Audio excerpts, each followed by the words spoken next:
Halo Bolo, kita berjumpa lagi. Kali ini kita akan membahas sosok tokoh seorang revolusioner atau pelawan penindasan atau ketidakadilan.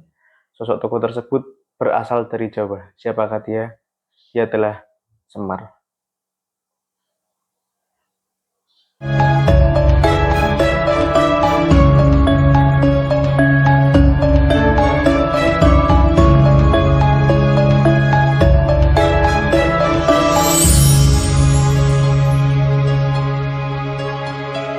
Siapakah dia?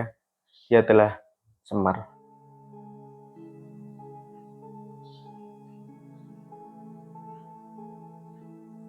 Revolusi industri sudah terjadi 2 abad yang lalu.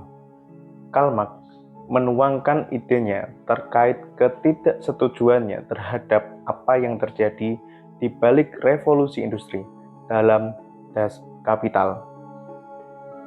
Ia mengkritisi terkait kesewenang-wenangan para pemilik modal terhadap para buruh dan petani yang menjadi sapi perahnya. Selain itu, dalam manifesto yang dibuat Karl Marx dan Friedrich Engels, ajakan kepada para proletariat untuk bangkit dan melawan kesewenang-wenangan para penindas, yaitu para pemilik modal atau yang disebut Karl Marx dengan sebutan kaum borjuis. Perlawanan proletariat terhadap kesewenang-wenangan para penguasa juga terdapat di kebudayaan Jawa. Jauh sebelum Karl Marx yang melawan pada awal revolusi industri, para wali songo menambahkan sosok tokoh yang tidak ada dalam Mahabharata yang tertulis dalam naskah suci Bhagavad Gita. Sosok itu dibuat sebagai simbol perlawanan kaum alit atau proletariat. Populer disebut sebagai Semar, Sanghyang Ismoyo. Sanghyang Ismoyo yang berarti gelar kedewataan kepada Ismoyo. Sejatinya, Semar adalah dewa yang turun ke bumi menjadi masyarakat kelas bawah, proletariat maupun kawula alit.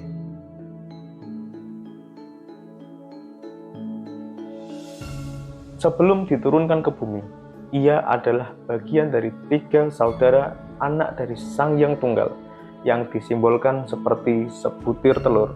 Cangkang telur ialah anak yang bernama Tejo Moyo atau nantinya yang diturunkan juga ke bumi dengan nama Togok. Togok diturunkan di bumi untuk mencegah para penguasa yang memiliki perilaku angkara budi candolo. Namun, ia tak pernah berhasil menghentikan para penguasa yang ia temui.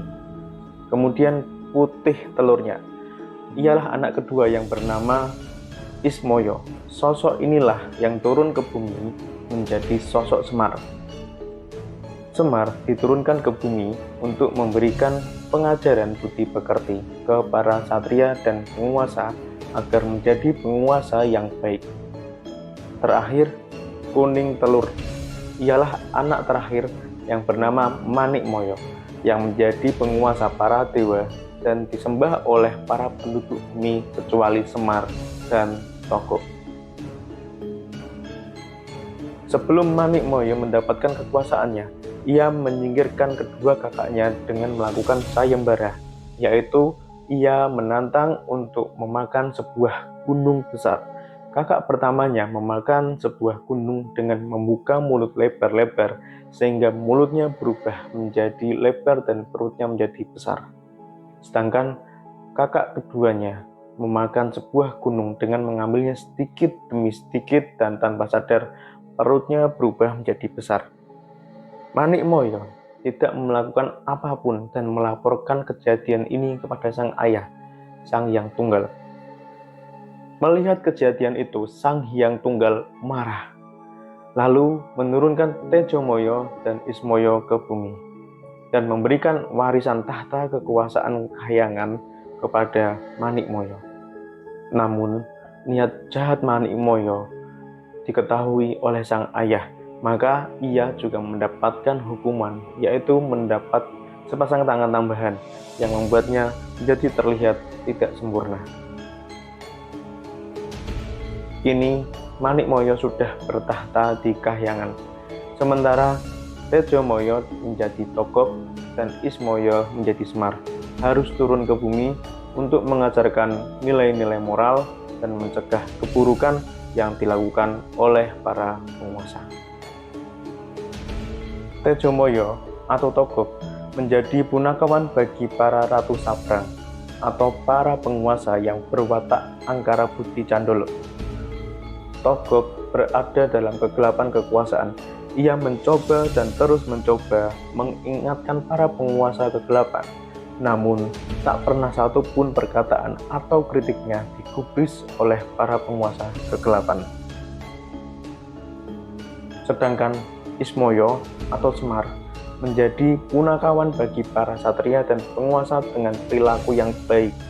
Meskipun Semar berada di lingkar kekuasaan, ia tidak hidup dengan bergelimang hal-hal duniawi.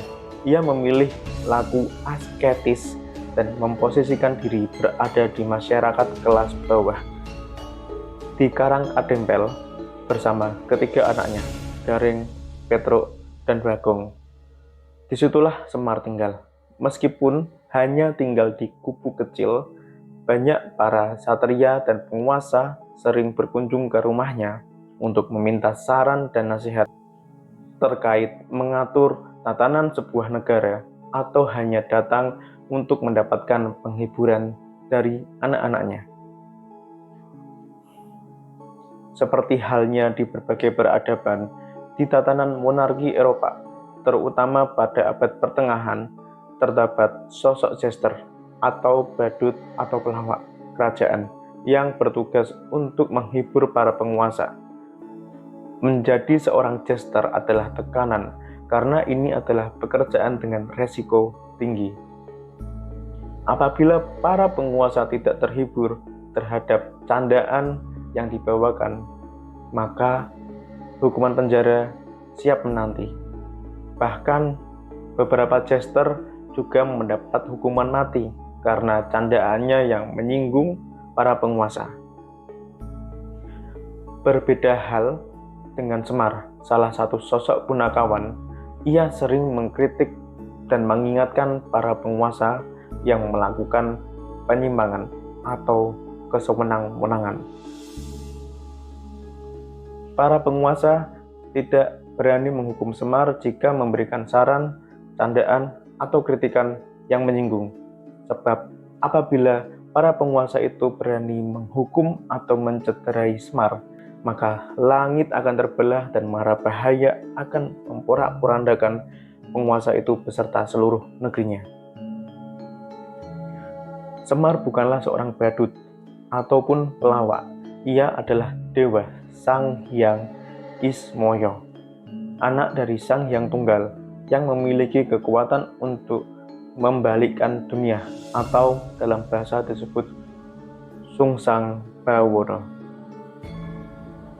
Beberapa kisah pewayangan sering ditampilkan Sang Hyang Manikmoyo atau Bathara Guru yang serampangan dalam mengatur jalannya alam semesta menghadapi kemarahan kakaknya.